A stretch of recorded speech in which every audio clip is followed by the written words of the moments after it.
I think some noise is coming in. Some mics have to be muted. It's audible now? Yes. Okay. Now audio is there. Yeah. Okay, then we will start with the new Upanishad, Mandukya Upanishad.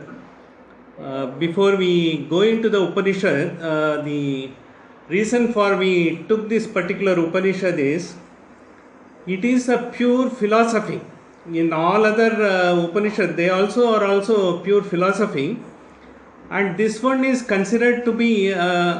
During the course of the discussions, we will find out the importance of this particular Upanishad, how it has been taken an exalted state, not only in the Hindu religious thoughts, it's also in the Buddhist religious thoughts also.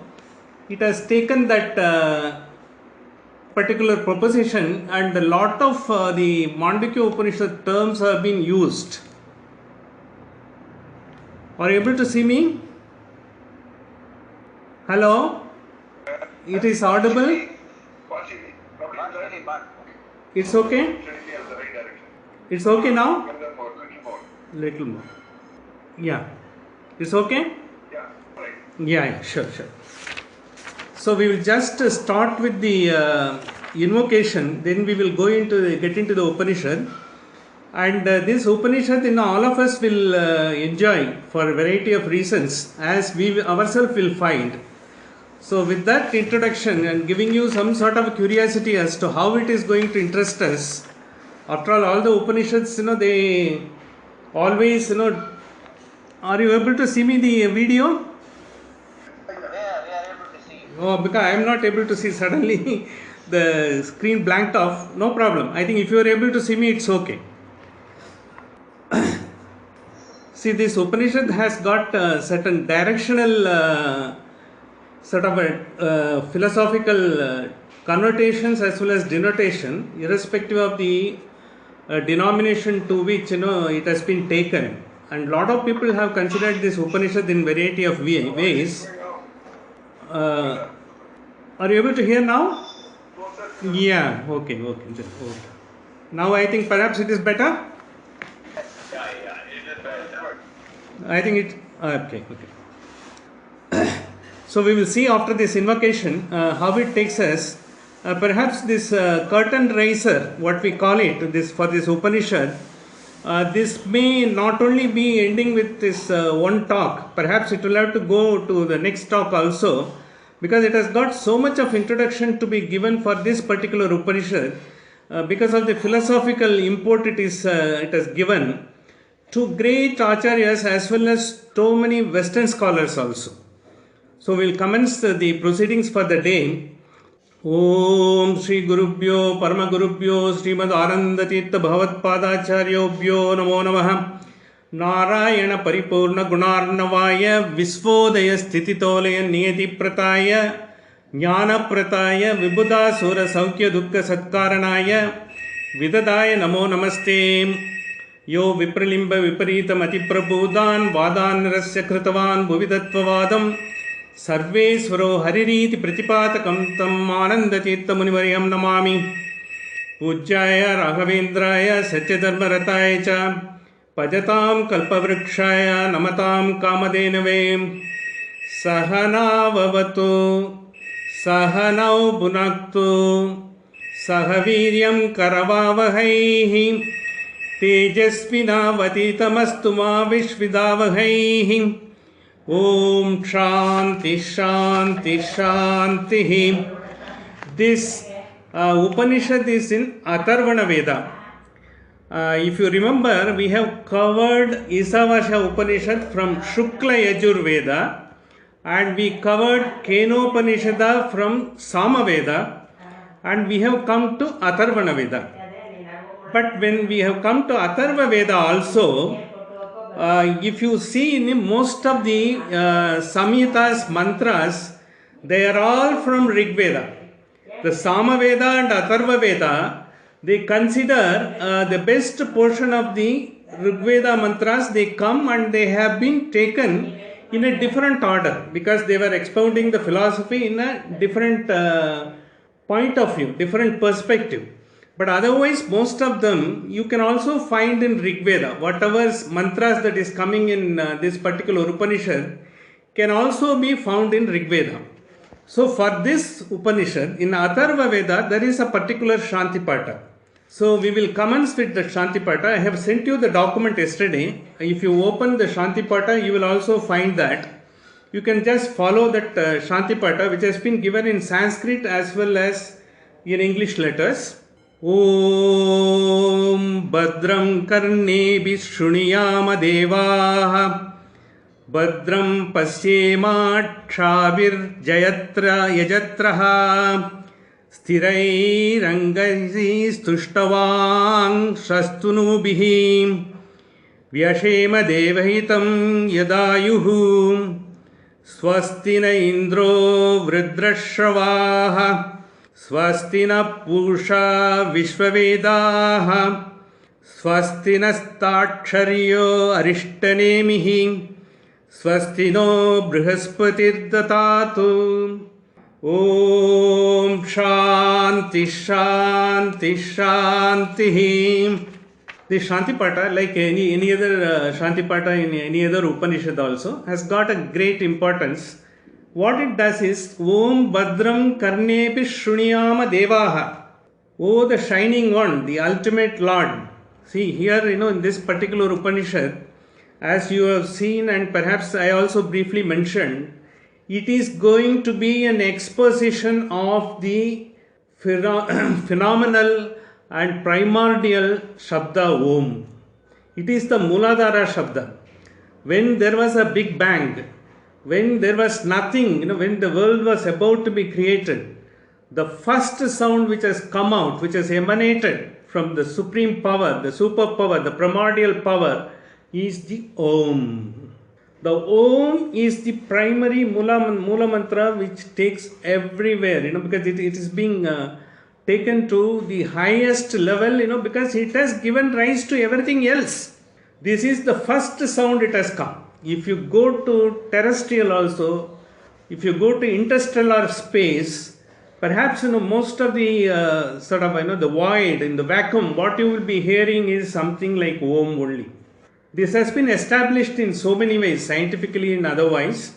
We will also see the importance of Om. This entire Upanishad is dedicated to the importance of the Om. Not only that, it is also going to give some sort of a reference to all of us, individually as collectively as a part of this universe. So the next one, what is this great shining one, the Om, who has created the primordial power, we were requesting him, may we hear through our ears what is auspicious. That's what we do. And then Badram Pasyemak Shabir Yajatraha. May we see whatever is auspicious through our eyes, the physical eyes as well as our mental eyes. Sotrasya Sotram Manasoha Manoha, like internal one. That also, even through our Stula Sarira as well as our Sushma Sarira, let us see all these things. That is what we are praying to the great primordial power. You please grant us that vision, that sound. May we endowed with strong body. Sthirarangais tushtuvam sastunobihi.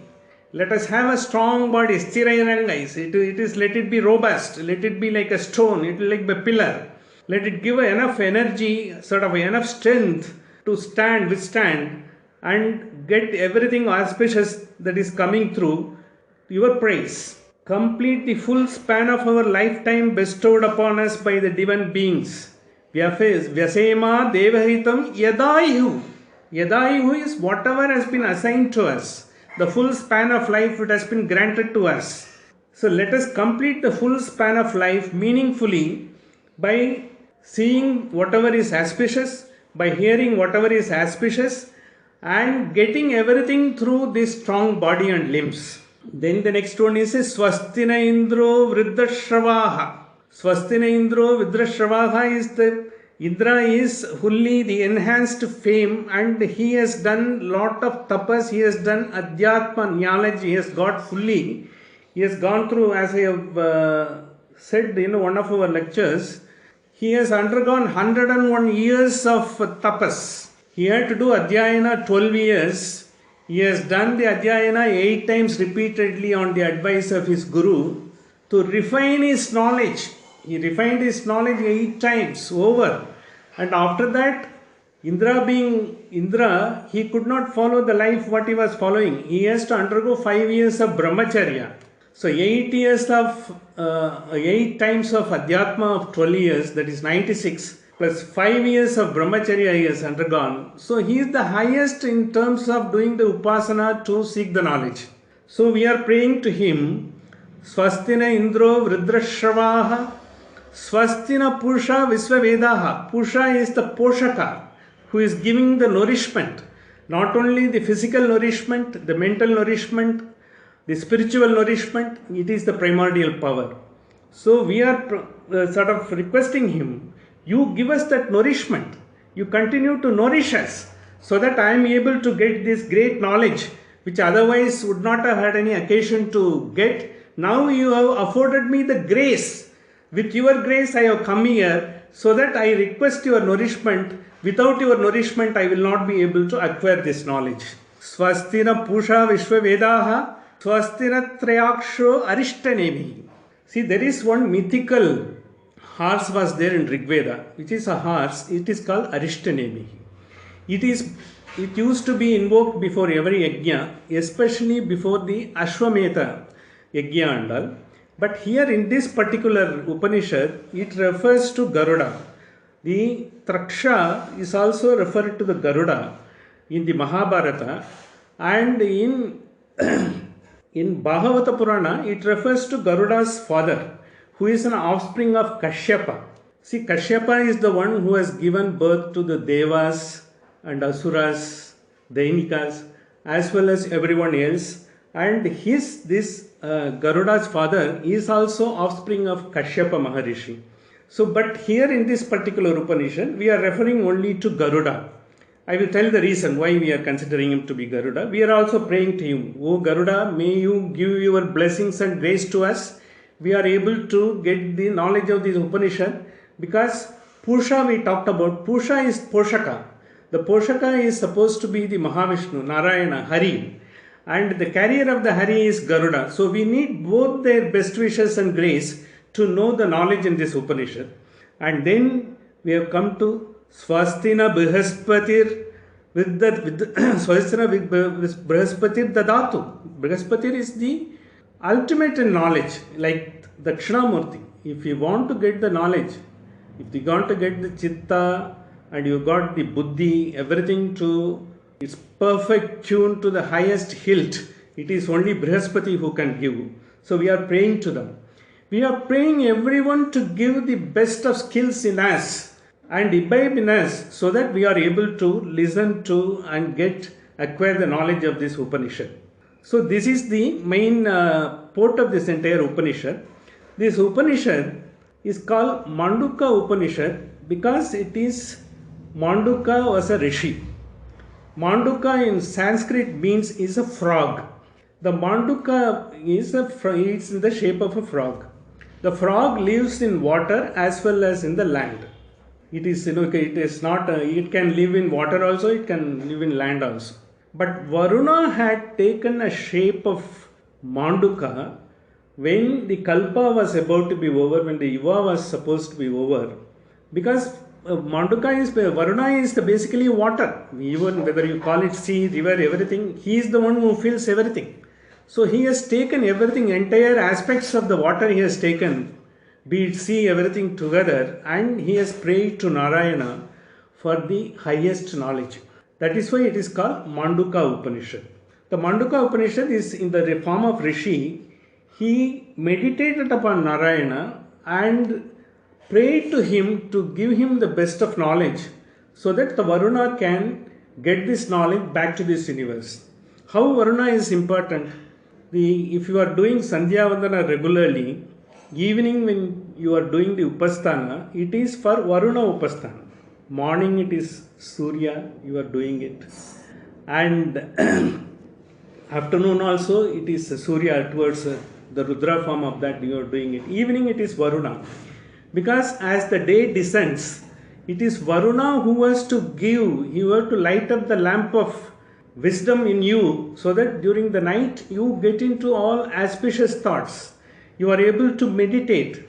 The evening, when the dusk is there, it is a wonderful time to meditate. As it is in Brahma Muhurtam in the morning, as the dusk comes down, descends down during the day, that is the right time to meditate. Once you meditate, it gives you the beautiful thoughts. Finally, it takes you through the night, and then you are looking forward to a fresh dawn next morning. The dawn, dusk goes off in a cycle. The cycle, every time it comes, it is preponderantly so blissful. We are able to live a wonderful life in this universe. For this, we are praying to that. Who is going to do this? We are going to praying towards the primordial power and who has created the primordial sound, the primordial vibration. In fact, it is the language of the languages. Everything has emanated from Om.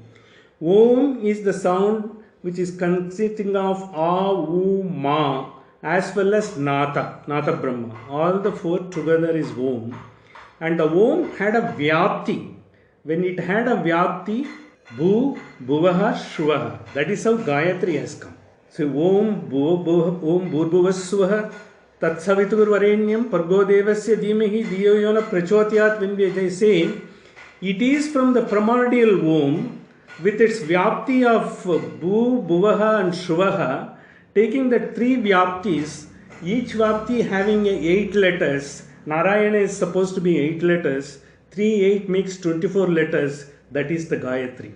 That Gayatri incorporates everyone. See, because when you call Narayana, it also refers to the Maheshwara, Brahma, the entire superpower who has everything. Because etymologically, finally, it denotes the primordial power.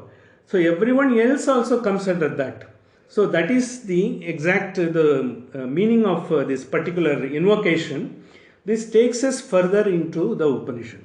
When we take to the Upanishad, supposing we want to see, when we are going to the Upanishad, one thing we said, all the Upanishad are only trying to point towards one direction. They are directional. They are giving you a direction. The direction to who is Brahman. And what is Brahma Vidya? What are all the means by which we can acquire? This is what all Upanishad says. But is it that the only thing that Upanishad says? But because we have got variety of way, in Kevana Upanishadam we came to know how to try to understand the God, but not by body, mind and intellect, but by other upasanas, we saw all those things. But when we have come to this particular Upanishad, which is going to expound the great meaning of Om, the Omkara, the Mula Mantra, from there Gayatri has come, from Gayatri the Vedas have come, from Gayatri Purusha Suktam has come, from Purusha Suktam Vedas have come, but Purusha Suktam as part of the Sukta in Rig Veda. Likewise, the entire evolution of Veda, Samhita, Brahmana, Aranyaka, Upanishada has taken place. That's how Om gains the importance. When we are trying to understand, it is the cosmological thing. Cosmology, the Om has got two different connotation. One is cosmologically, another one is vyavaharically, because as a human being, when we have come into this world, when we are trying to, we are having our experiences and all. Let us say, because when we had a wonderful, we have done everything, finally we have got a wonderful time to relax. We are somewhere in the wonderful waterfront, let us say Bahamas, or some other place, which you will think. Or you are going to see the northern lights, the wonderful phenomena of nature is in Iceland or Alaska. You are into, you are trying to find yourself, part of the nature, because you have already gone through, all your pursuits. You are somewhere at peace with yourself. You want to find what it is. Now what has happened, now we are all enclosed, encapsulated in our home. We are not, we have been given the grace to be with our family all the time, whether they like it or not, and we have learned to be with them. And that is how, the things have come. When we have come, assuming you are not influenced by any of the news, and there is no COVID, and nothing is there, and in one of your pristine, pure, reflective mood, you think, what am I to do? And if you think, because normally what every great exalted human beings do in this world, they try to tell what is their life to others. How they are trying to tell. Earlier, they used to recite and all.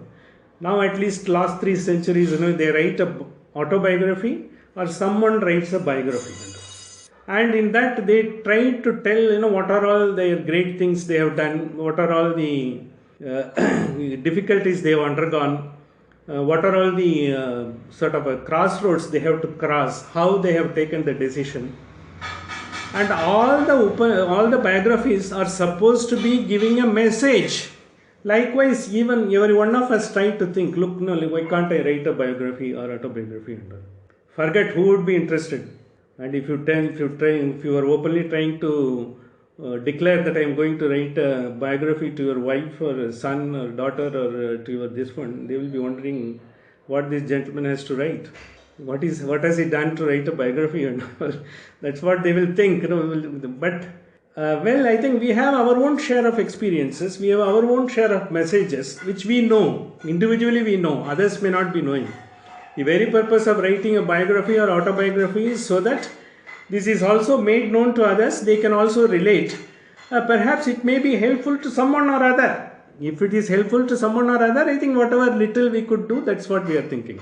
When we have an idea to write, but we don't write, but no one writes our biography, nor we are writing our own autobiography. In that context, there is someone who writes your biography. Who is that someone? And their great rishis and all they thought over, finally brought this Upanishad. It is the biography of yours. When you mean yours, you in English language, it is plural. It is the biography of the entire universe. All the beings in the universe. We are all, because the same beings, we have been created, we have come into this world, we are living like anyone else. We don't have any special, we are undergoing the same vicissitudes, the same pleasures, same pains. We are also enjoying whatever is available to others. We are also visiting places, all those things, everything is same. How this Upanishad has chosen to bring the biography of entire this world. Because as we have come, when we are thinking and assuming, even if you try to think and you are not able to put even a single line on the paper, let us say, and okay, then you keep it down for some time. Okay, well, who am I to write biography? Now it's not the time, let me write after some time and all. So then you have some other, okay, let me not waste my time on this, listen to some good songs or watch my TV, you retire.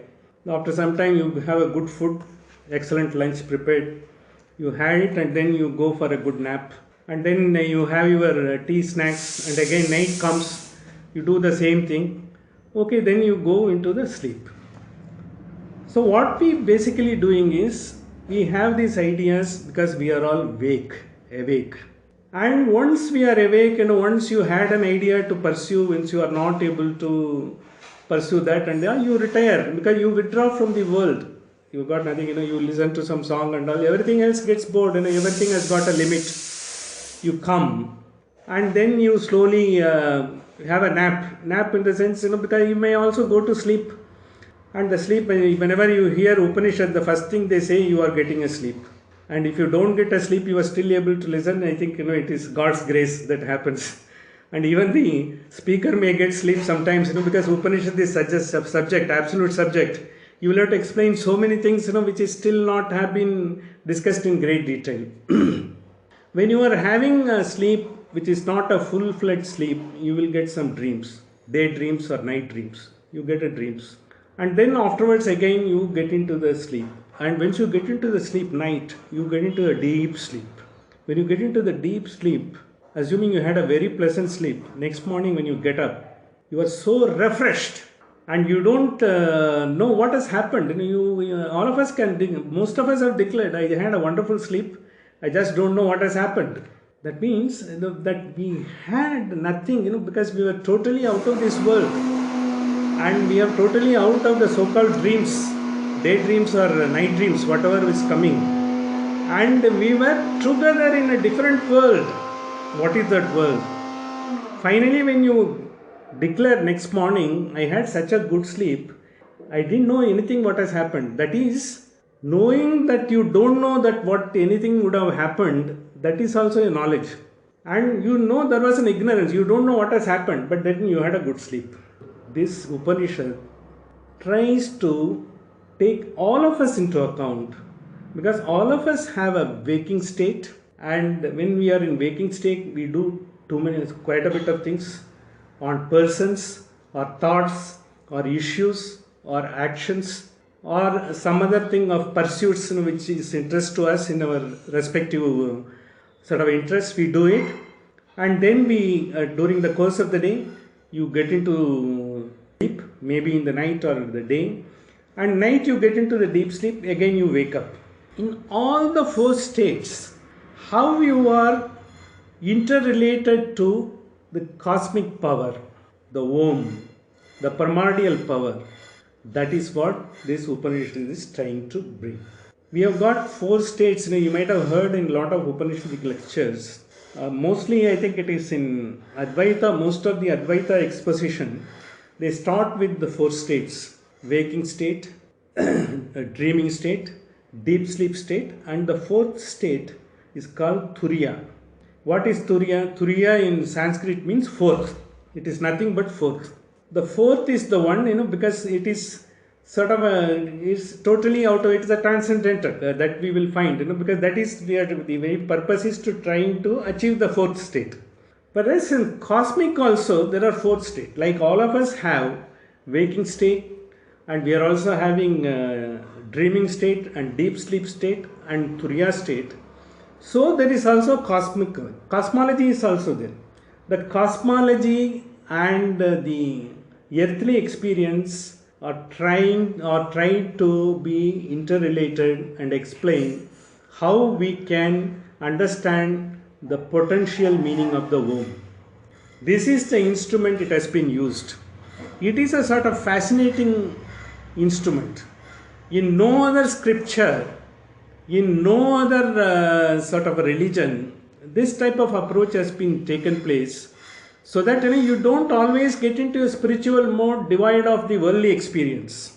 At the same time, you are able to relate every worldly experience to the cosmic experience. Cosmic experience is by the Almighty power. The earthly experience is by the individual, all of us. How this can be related, how this can be understood in a way so that we are able to do what is best in all the four states. We can do whatever is best during the waking state. We won't dissipate our time in doing things which are not necessary for our growth. In dreaming state, you don't have any sort of control. When you are into sleep and when you are dreaming, there is a power which brings you the dream. But you have lost the contact with the external world. But whatever is stored in your chitta, storehouse, that is being brought out, and then you come to realize that during your sleep, dream. And when you are in a deep sleep, even that is off, partly, totally close to your consciousness or enlivening power. You are absolutely, you don't recognize who you are, where you are with whom, who is your daughter, who is your wife, who is your child, who is your mother, father. Nothing is there because you are in a deep sleep. That is where you, by and large, get into closer to the consciousness. So, taking all these things into account, how this experience will give us a growth. This is what the entire purpose of this Upanishad. It has got the variety of chapters which is going to be told. In this particular Upanishad, the one thing, if we want to know why this Upanishad is so important, so though there are so many other Upanishads, we have also seen, this Upanishad has got an importance. There is a story. The story is somewhat related to, there is a Muktiko Upanishad. One Upanishad is there. If you want to get Mukti, what is that you will have to do? The Muktiko Upanishad gives the mantras. It is basically a sort of advice by Rama to Hanuman. How it comes, I will give you the story. See, in this context, we will have to refer to one great epic called Adhyatma Ramayana. We might have known Valmiki Ramayana, we might have known Sangraha Ramayana. Those who are associated with the Dvaita school, they know because it was recited by, it was written by one Narayana Panditacharya, who has written the Madhva Vijaya, the biography of Madhvacharya. he has written that it is a lyrically lilting exposition of Ramayana and taking the concepts of what we call the Mula Ramayana. The document is not available, no one has Mula Ramayana. But the percepts of Mula Ramayana has been imbibed by this Narayana Panditacharya because he was there during the lifetime of Madhvacharya. His father Narayana Panditacharya was one of the prime disciples of Madhvacharya. So the Madhvacharya used to have the whole concepts of Mula Ramayana and he has given the percept, that's how he has written. This Adhyatma Ramayana, coming into this Adhyatma Ramayana has got a great importance. It is written by none other than Krishna Dvaipayana, otherwise known as Vyasa. The Vyasa has written this Adhyatma Ramayana. What is the purpose of Adhyatma Ramayana? Adhyatma Ramayana, because in Valmiki Ramayana we will come to know the story of Rama, how things have happened, how the good has won over evil, and how people have reacted, how the jealousy has played a part, how the Kaikeyi's role, we discussed so many other things. Whereas in the Adhyatma Ramayana, the Vyasa has brought in the entire concept of the philosophical, metaphysical imports, whatever has to be understood from the great Ramayana, and it has got a story behind that. This Adhyatma Ramayana was supposed to have been recited by Rama himself to Lord Shiva. When Lord Shiva wanted to know, because exactly what is the entire Ramayana, the percepts of it, the philosophy of it, and the deep meaning behind everything and all. So at that time, Rama has given the entire concepts to Shiva. Shiva, in one of his discussions with Parvati, Uma Maheshwara Samvada, when they were having, Shiva was expounding the great concepts of Ramayana as he has got it from Rama to Parvati. And Parvati said, if that is a great concept, why it can be given to the world so that people can understand that they will also do it. And this was again based on that the Brahma has imparted this knowledge to the godly son Narada.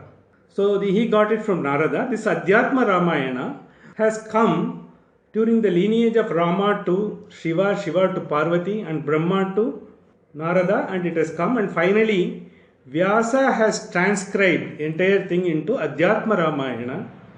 It is in Brahmanda Purana. There are 18 great Puranas Hindu literature has got. All 18 Puranas are written by Vyasa.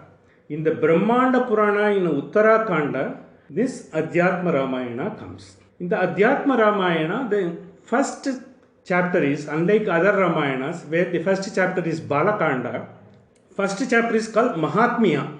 What is that Adhyatma Ramayana will give to who are pursuing the knowledge of Adhyatma Ramayana? And it has got great philosophical, whatever you find, all the Upanishad, like Bhagavad Gita, most of the things are brought out in Adhyatma Ramayana. See, while Valmiki Ramayana has also got lot of philosophical thoughts, but it was the narration of the story in detail. In detail, not only that, it's also bringing about the human fallibilities and the human highest exalted wisdom, everything it brings. Whereas the Adhyatma Ramayana is purely on to the philosophical percepts and the greatest knowledge people have to have. Since Vyasa has wrote that, it has got further importance. In fact, this Adhyatma Ramayana is the inspiration for Ramacharitra Manas written by Goswami Tulasidas. If you see the entire Goswami Tulasidas, the Ramacharitra Manas, it is basically taking the import of all the percepts from Adhyatma Ramayana. And you will find lot of philosophical statement in Ramacharitra Manas. One of the popular philosophical statement what we might have heard very often is Pranajaye par vachanna jaye. That has come in Ramacharitra Manas. And in the Ramacharitra Manas, when he wrote, see again there is a small story attached to this. Goswami Tulsidas, he was a young brahmachari. When he got married, he was so attached to his young wife. He was almost infatuated, and she has gone away for some time. But he couldn't bear the parting of his wife even for a short time. He rushed to her house without anyone's knowledge. He sidestepped, he went through some other means to reach her, and he went there to meet her. His wife advised him, look, you've got a great thing to be done in this world. Don't be after these infatuations. She is supposed to be Amsa of Durga. After that, he realized the brahmachari Goswami became Tulsidas Goswami, Goswami Tulsidas, who wrote the great Ramcharitramanas. And during this Ramcharitramanas only, when he had a particular thought, when he had a particular vicissitude, he was just climbing up the hill, reciting Hanuman Chalisa, and he had the miraculous experience. That is how the Hanuman Chalisa is being recited all over, be it south, north, even some west also. They have started reciting it. It has become popular. The Hanuman Chalisa is also part of the Ramcharitramanas. So this is the background in which it has come. See, Adhyatma Ramayana, why he brought it is in Adhyatma Ramayana, Rama gives various sort of advice to the Hanuman. And that has been brought in one of that sloka is reflected in one Upanishad called Muktiko Upanishad. That Upanishad tells you to get mukti, what you have to do. In that, the particular Upanishad, Rama tells Hanuman, Iyam kaivalyam muktistu kenopayena siddhayati. Iyam kaivalyam muktistu kenopayena siddhyasti. So Hanuman is asking, what is that? What to kaivalyam? Kaivalyam is the mukti, moksha. The highest moksha is kaivalya, kevala. That is what kevala is, the exclusive. Kevala doesn't have a meaning as we have it in Tamil. Kevala is one of the important. It's alone. It is the highest. You can't touch it. It's pristine, pure. For that, Rama says, Mandukyam ekam yevalam mumukshanam vimukti. If you read only Mandukya Upanishad, that is good enough. If you know that, you get mukti. This is the very purpose we have taken up the Mandukya Upanishad. If Rama himself has given it to Hanuman, who is supposed to be the embodiment of wisdom of the entire universe, and where are we? We also get to have the mukti. We will have to come to this Upanishad. The Upanishad gets so much of importance. It's not that even this one Upanishad is good enough to get you mukti. You don't have to do it. Assuming, we have gone through two Upanishads. This is the third Upanishad we are embarking into. Assuming, if for just for discussion's sake, in a lighter vein, suppose even after Mandukya I have not got any mukti. If someone says, Rama says anything, then you will have to go through all the 108 Upanishads. So if you are not able to stand one Upanishad, you will have to stand 108 Upanishads. That's what he says. But this Upanishad has got a great meaning when Rama himself has advised to the Hanuman, and this has been told by Shiva to Parvati, and that has been captured and put it in Adhyatma Ramayana. Adhyatma Ramayana is again a great, just for the purpose of information, we should know, it has got almost 6,200 mantras. It has got the 64 sargas. The first sarga is Mahatmya. The Mahatmya says, what is the Mahatmya entire this Ramayana, Ram's life, Rama's life. Philosophically, how good it gives. In fact, in Adhyatma Ramayana, there is one stanza comes, which is interesting to all of us. When Vyasa has written, they have also seen how the Kali Yuga will be. See, there is in the prologue, he says, Prapte Kali Yuge Gora Naraha Punya Vivarjitaha. So they will not, all the punyas, they will give up. They will do everything which is not punya. Prapte Kali Yuge Gore Naraha. They will all be like, the demonic creatures. Durachara Rataha. Durachara. It is not Sishtachara. Durachara. Jurachara Rataha. Everyone will be doing that. Durachara Rataha Sarve Satyavarta Paramkaha. They will do everything other than the truth. No one will talk the truth. They will take a sort of this one. No one will tell the truth. No one will listen to the truth. It will be the Kali Yuga. This is what they have given in the prologue of Adhyatma Ramayana. And they also give a solution. It is in the discussion of Shiva Parvati Uma Maheshwara Samvada. It comes Tavat Kali Mahotsahe Nishangam Sampravartate. See, during the period of Kali Yuga, when we are having Mahotsahe, if you want to be unattached and get this entire great knowledge, Sampravartate, Yavat Jagati na Adhyatma Ramayanam Udeshyati. So, if you want to have this particularly, you will have to read the Adhyatma Ramayana. This is the importance of Adhyatma Ramayana, which is coming in Brahmanda Purana. It is in Uttarakanda. And this has taken the importance because of this is where the Rama Hanumat Samvada has taken place, and that has been captured in the Muktika Upanishad, and where it says if you want to get the Mukti, when Hanuman says what is the Kaivalyam, how am I to get the Kaivalyam, the great, he says Mundaka Mandukya Ekam Yevalam Mumukshanam Vimuktya. If you do only listen to and understand Mandukya Upanishad, you get the Mukti. Is a Mukti Marga for all of us. That is how we have embarked upon into this great Upanishad. And this Upanishad, when we have embarked upon, it has also attracted the attention of whole lot of the people in the world. In fact, the lot of people who have translated, who has found this Upanishad, like Max Muller, Dusan, all of them have given great importance to the Upanishad. This Upanishad, if you see, has been so popular, even the Buddhist scriptures have adopted some of the terminologies coming from this Upanishad. The Upanishad, Sunyavada, what they call, void. Mahayana Buddhism, it is a void. And they don't believe in soul and all. The permanence of soul and all, they don't believe it. But it says, but a lot of terminologies are used. And these are all the interrelated, not only that, in Jainism also it has been taken. So therefore, this Adhyatma Ramayana as well as Mundaka Upanishad, the concepts have proliferated in all other sort of philosophies which are more or like in similar lines like our great Hindu religion. It is like that it has taken.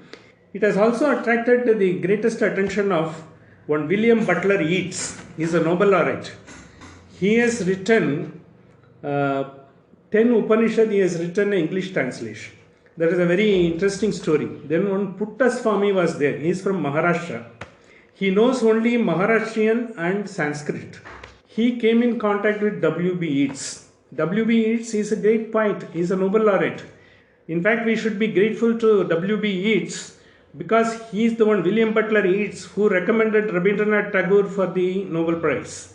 Because to get recommended by the very, very sort of eminent scholars is one of the important things for a Nobel laureate. And in fact, he helped so much in spite of a lot of opposition, because for a variety of views, because the Indians have this and that, their concepts are different and all. He took everything, because he was totally enamored of our philosophy, W.B. Yeats. And so he, Puttaswamy knew Sanskrit, W.B. Yeats knew English. So he gave an English translation based on the understanding given by Puttaswamy, the 10 great Upanishads. There is a book written by W.B. Yeats in poetic form. And that was popular in West. And by virtue of that, W.B. Yeats, so many other people started taking a lot of interest in Upanishad. And this Upanishad has got that importance. Not only that, this is the one which is cosmologically relating the earthly experience, persons to understand what their being you are. In the late 19th century, when Vivekananda went to USA in 1890 and all, when he went there, he addressed a lot of gatherings. After he became very popular, after his address in Chicago, he established the first Vedanta Society in New York. As well as he came to Harvard, to interact with the students of Harvard Divinity School.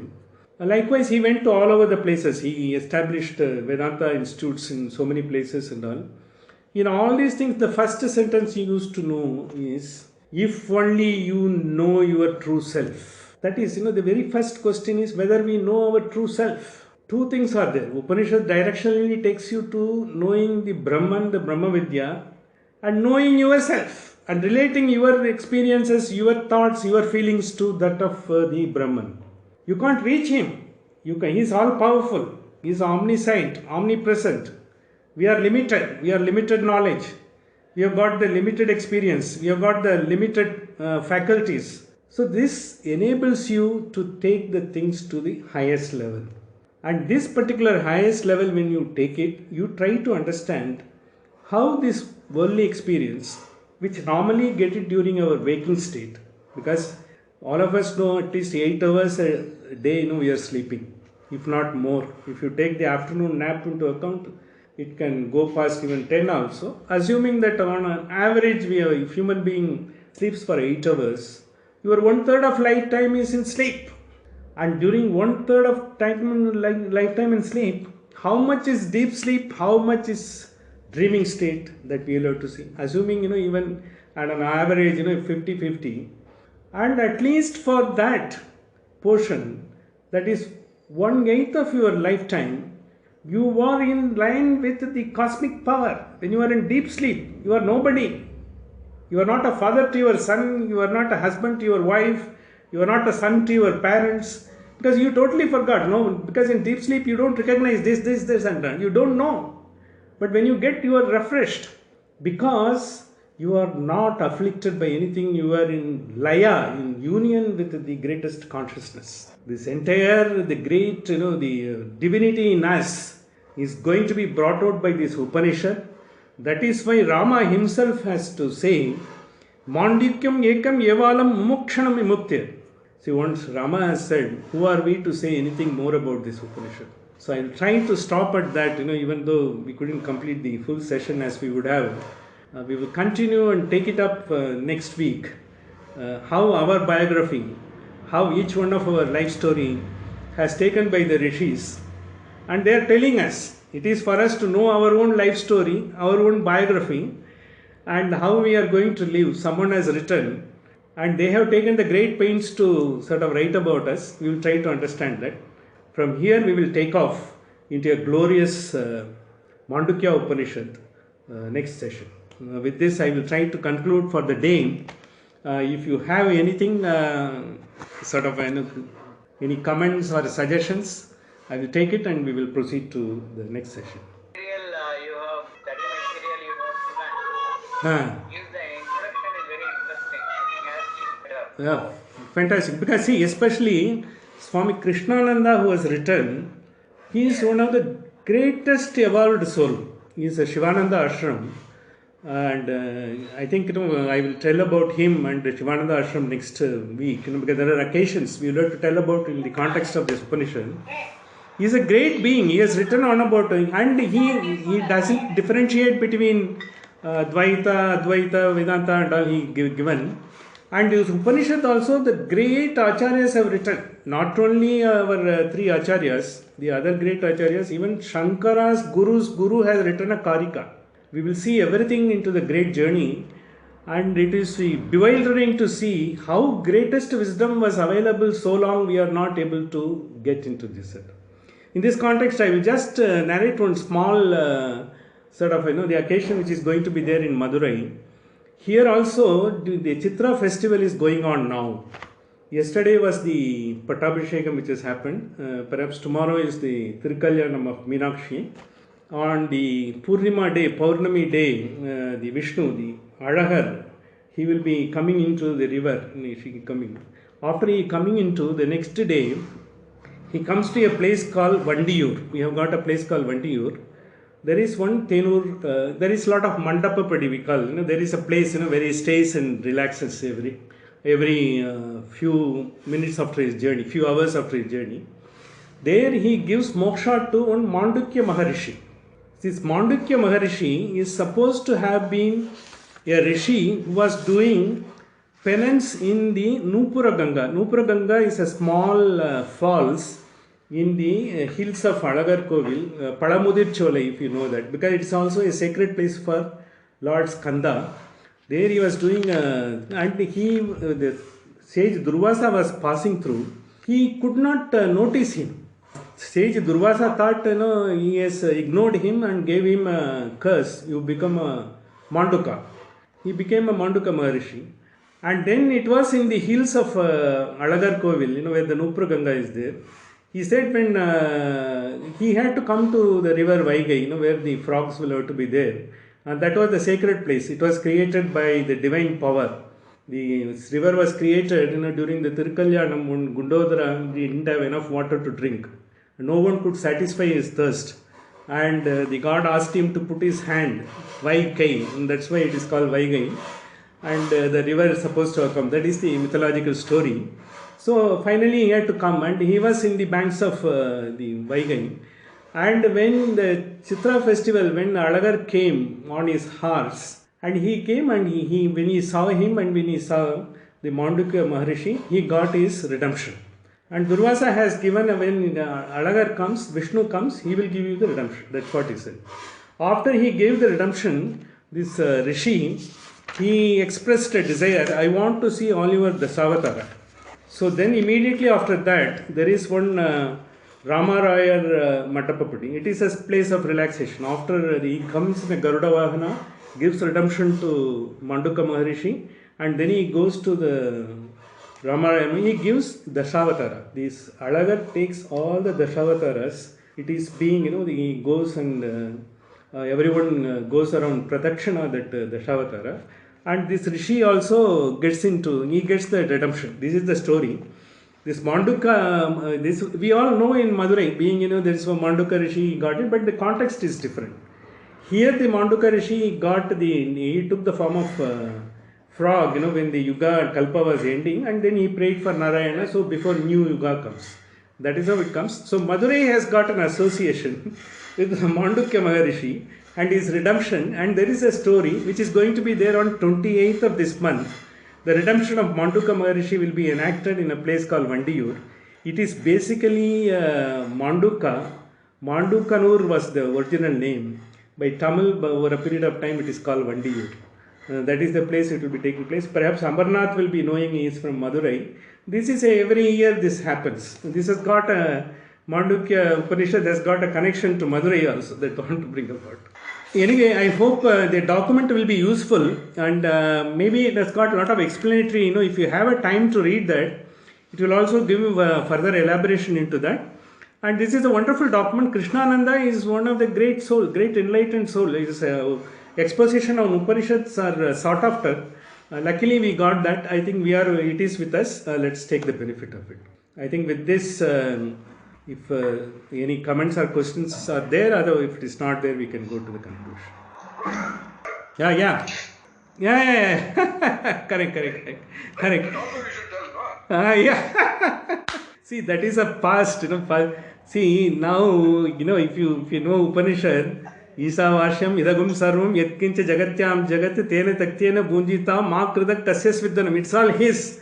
We might have had someone, our family people may be in charge. But it's all his, finally. So we are part of it. It is there. The Ramarayana Matapapadi is, as Amarnath says, very famous. On every summer, all of us used to be there to see Dashawataram and the Mandukya Maharishi's redemption. Absolutely. There also he gives the exposition. And see, Hanuman is the greatest, Syrian Sindhyadan. Sollin Selvan, they call it in Tamil. He is such a great soul of wisdom. See, why Hanuman is supposed to be, even now living in this Kali Yuga. He is with us, he is everywhere. He is Pratyaksha. If you are able to get, we will be able to know him. And one of the things, we call, because why the Om has been taken so important, how we will be able to read the cosmological, we'll say. The Narayana Upanishad also, as Amarnath has said, he has given the exposition of that. In the Muktika Upanishad, what I talked about, it tells the glory of all the Upanishad. It tells about Narayana Upanishad also. In that, Rama gives, Mandukya alone is sufficient for you to get Mukti. And you can also read other Upanishad. It has also got the great features. That's what he says. And as you rightly said, Narayana Upanishad was also in fact told to him. In Adhyatma Ramayana, what I talked about, all these concepts have been enshrined. After all, it is written by Vyasa and it is part of Brahmanda Purana. And in fact, one great soul in Ayodhya, some Ajit Chachwarya, he has translated in English way back in 2006. Very dedicated soul. He lives in Ayodhya. Ayodhya comes in the Faizabad district. It is normally known as Faizabad, and if you go to UP, it is falling under Faizabad district. Even Ayodhya per se is also part of Faizabad. So there he was living. He has written a great exposition on Upanishad. In fact, I had the opportunity to know more about Adhyatma Ramayana from his writings only. Though I know a very little, he has given that. And from there only I came to know Ramcharitra Manas is fully inspired by, because you will find some difference between Valmiki Ramayana and Ramcharitra Manas. Because it is totally inspired and followed the pattern of Adhyatma Ramayana. Adhyatma Ramayana is a great epic. I think the great masters, they have all read that. Whenever you have an occasion, you can also go to the Google and see what is the Adhyatma Ramayana. If possible, I will also share the document with you.